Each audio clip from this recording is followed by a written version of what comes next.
Bonjour à tous. De quoi allons-nous parler ce matin? Eh bien, d'un thème cher à tous, la démocratie. Et plus précisément ici, la démocratie, c'est-à-dire le gouvernement, la souveraineté du peuple, et l'oligarchie, qui est la souveraineté d'un groupe restreint de personnes privilégiées. Grâce au débat entre Étienne Chouard, professeur en économie, et Yvan Blot, ancien député et ancien fonctionnaire au ministère de l'Intérieur. Voici le résumé des propos tenus par Yvan Blot au début de ce face-à-face.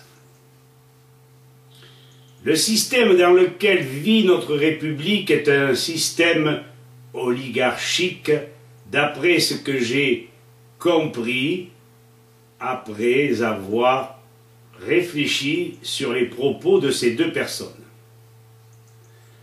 En façade, c'est bien les députés qui votent les lois.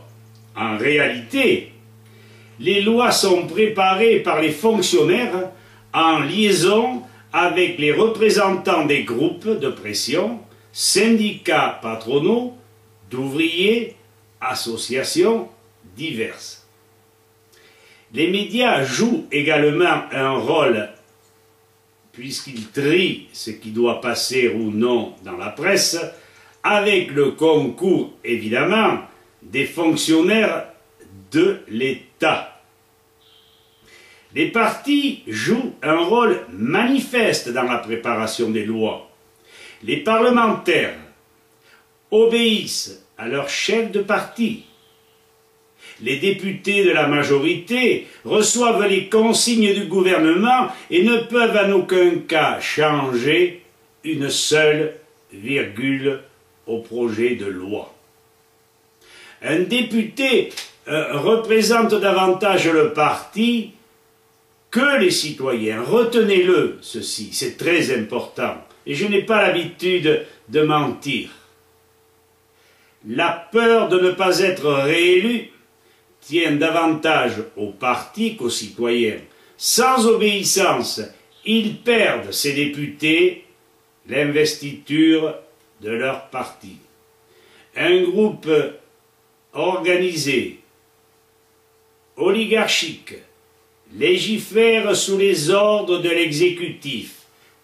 Évidemment, il n'y a pas de séparation des pouvoirs. Voici d'ailleurs un exemple flagrant cité par Yvan Blot.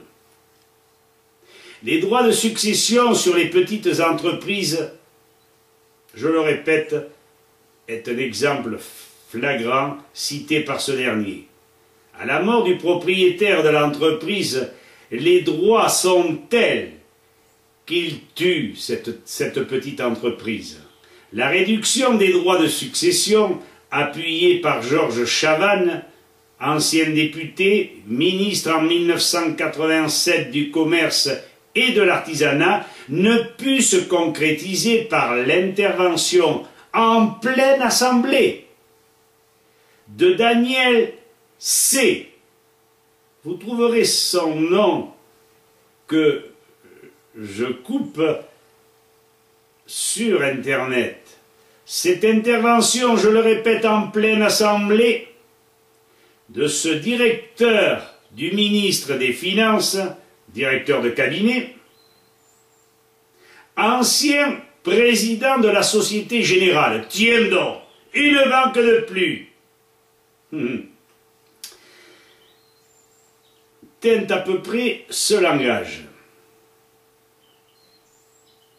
Je vous interdis, vous entendez bien, je vous interdis de ne point mettre au point cet amendement, et fini par cette belle leçon d'oligarchie, vous ne tenez pas vos parlementaires.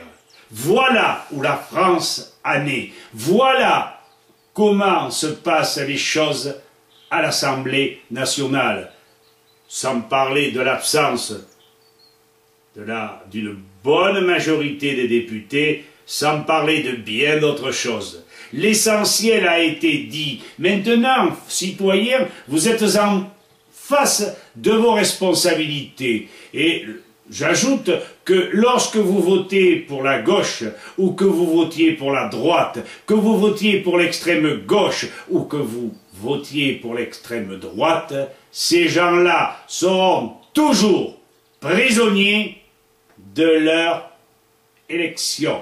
Élection par les citoyens, induit en erreur, mais élection qu'ils ont acquise grâce aux partis.